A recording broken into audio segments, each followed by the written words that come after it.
दोस्तों, कहते हैं कि हर गांव, हर कस्बे में रात की खामोशी में कोई ना कोई रहस्य जरूर छिपा होता है।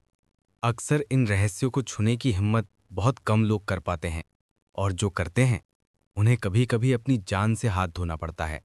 आज की इस कहानी में मैं आपको एक ऐसे चौकीदार की दास्तान सुनाने वाला हूं, जो बूढ़ा था, अकेला था और अपनी ड्यूटी निभाते निभाते वो ऐसी सच्चाई से टकरा गया जो किसी भी इंसान को हिला सकती है। ये कहानी है एक पुराने कस्बे की, जहां एक स्कूल के बाहर रात को चौकीदार तैनात किया जाता था। वो स्कूल दिन में हजारों बच्चों से भरा रहता, लेकिन रात को वहां सिर्फ सन्नाटा होता, और उस सन्नाटे को तोड़ने वाला था सिर्फ एक इंसान, बूढ़ा चौकीदार।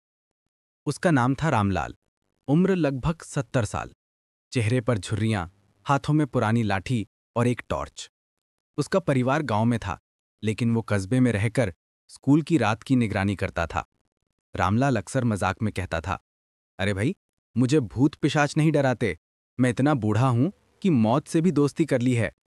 लेकिन किसे पता था कि एक रात मौत उससे मजाक नहीं, बल्कि खेल खेलने आएगी। उस रात ठंड बहुत ज्यादा थी। दिसंबर का महीना था। रामलाल अपनी गुमटी के बाहर अलाव जलाकर बैठा था। उसने ऊनी टोपी पहन रखी थी और हाथ में टॉर्च थी। लगभग 11 बजे रात को उसने अलाव बुझता हुआ देखा, तो उठकर लकड़ी डालने गया। तभी उसे स्कूल के अंदर से आवाज आई, इसी लड़की की हंसी। रामलाल ठिठक गया। रात के 11 बजे स्कूल के अंदर कोई लड़की? वो समझ नहीं पाया। पहले उसने सोचा कि शायद ये उसकी वहम है, लेकिन हंसी फिर गूंजी, इस बार ज्यादा पास से। वो लाठी उठाकर स्कूल के गेट से अंदर चला गया। अंदर जाते ही पूरा मैदान सन्नाटे से भरा था। हवा के झोंके से पेड़ हिल रहे थे और चारों तरफ अंधेरा। रामलाल ने टॉर्च की रोशनी इधर उधर घुमाई, कुछ भी नहीं दिखा। लेकिन तभी पहली मंजिल की खिड़की से उसे किसी का साया दिखा। लंबी चोटी, सफेद कपड़े और खिड़की के पास खड़ी हुई वो आकृति जैसे उसे घूर रही हो। रामलाल ने ऊंची आवाज में कहा, कौन है वहां? निकल बाहर। लेकिन कोई जवाब नहीं आया। कुछ सेकंड बाद वो आकृति खिड़की से गायब हो गई। रामलाल का दिल तेज धड़कने लगा, लेकिन उसने खुद को समझाया कि शायद कोई बच्चा या किसी की शरारत होगी। वो धीरे धीरे सीढ़ियां चढ़ने लगा। स्कूल की बिल्डिंग पुरानी थी, दीवारों पर नमी थी, जगह जगह सीलन और अंधेरा। ऊपर पहुंचते पहुंचते उसे अपने कदमों की गूंज बहुत डरावनी लगने लगी। वो क्लासरूम की खिड़की तक पहुंचा, अंदर झांका, वहां कोई नहीं था। लेकिन तभी अचानक उसके कान के पास किसी ने फुसफुसाया, रामलाल। रामलाल पीछे पलटा, वहां कोई नहीं। उसकी सांसें तेज हो गईं। टॉर्च कांप रही थी उसके हाथ में। वो समझ नहीं पा रहा था कि ये उसका वहम है या सच में कोई है वहां। उसने जल्दी जल्दी हर क्लासरूम चेक किया, सब खाली थे। लेकिन आखिरी कमरे के दरवाजे तक पहुंचते ही उसका हाथ रुक गया। दरवाजा आधा खुला था और अंदर से जैसे किसी के रोने की आवाज आ रही थी। रामलाल ने दरवाजा धक्का दिया। कमरे में अंधेरा था।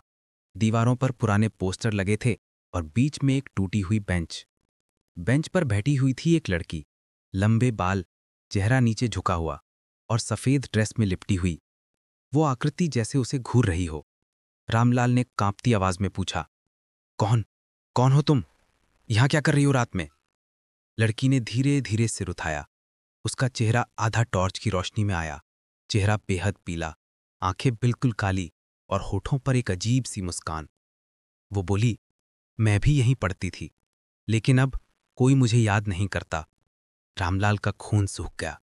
उसने डरते डरते कहा, यह स्कूल तो पिछले 15 साल से बंद पड़ा है रात को। यहां कौन पढ़ता है? लड़की हंस दी। उसकी हंसी पूरे कमरे में गूंजने लगी। अचानक वो बेंच से उठी और रामलाल की तरफ पढ़ने लगी।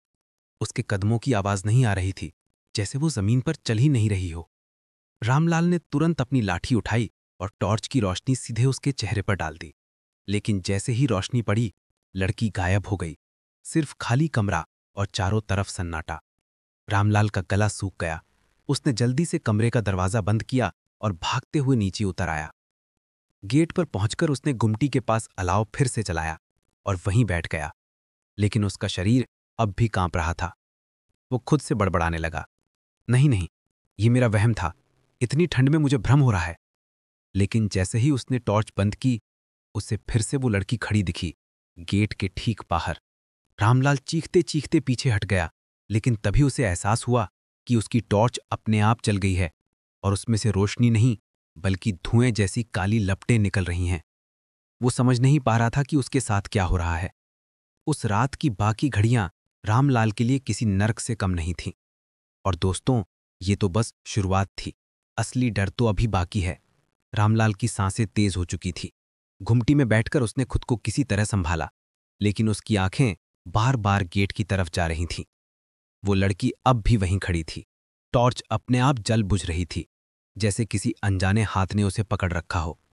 रामलाल ने डरते हुए आंखें बंद कर लीं और मन ही मन हनुमान चालीसा पढ़ने लगा।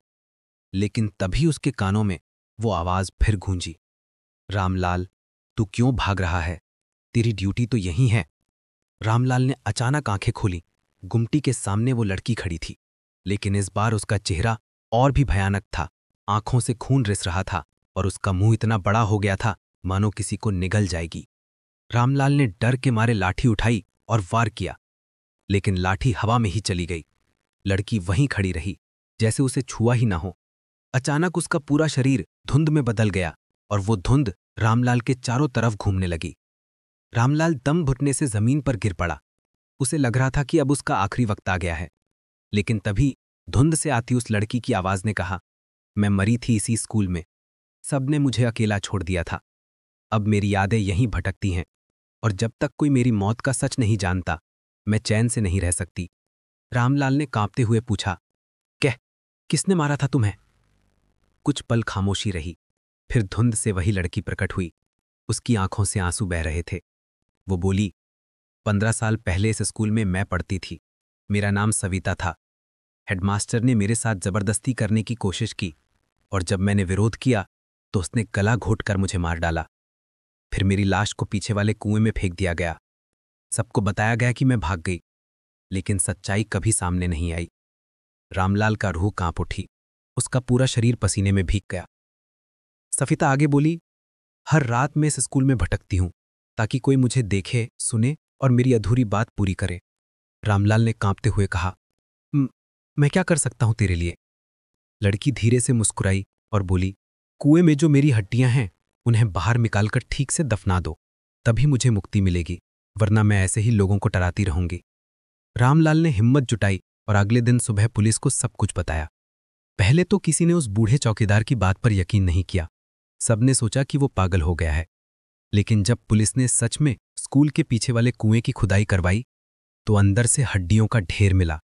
डॉक्टरी जांच से पता चला कि वो सच में 15 साल पुरानी एक लड़की की लाश थी। पूरा कस्बा हिल गया। हेडमास्टर को पकड़ने की कोशिश हुई, लेकिन तब तक वो मर चुका था। उसके गुनाह का राज उसके साथ ही दफन हो गया। लेकिन सविता की आत्मा अब भी वहीं मंडरा रही थी।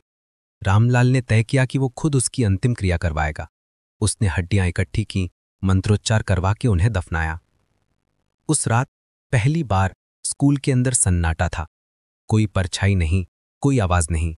रामलाल को लगा कि अब सविता को शांति मिल गई। लेकिन कहानी यहीं खत्म नहीं होती। कहानी का आखिरी मोड़ बेहद डरावना है। कुछ दिनों बाद रामलाल को नींद में बार बार वही सपना आने लगा। सपना जिसमें सविता उसके सामने खड़ी होती और कहती, धन्यवाद, लेकिन अब मेरी जगह तुझे लेनी होगी। रामलाल चीख कर उठ जाता, लेकिन सपना रोज आता। धीरे धीरे उसकी सेहत बिगड़ने लगी। उसने चौकीदारी छोड़ने की कोशिश की, लेकिन जब भी वो कस्बा छोड़ने की सोचता, किसी न किसी हादसे में फंस जाता।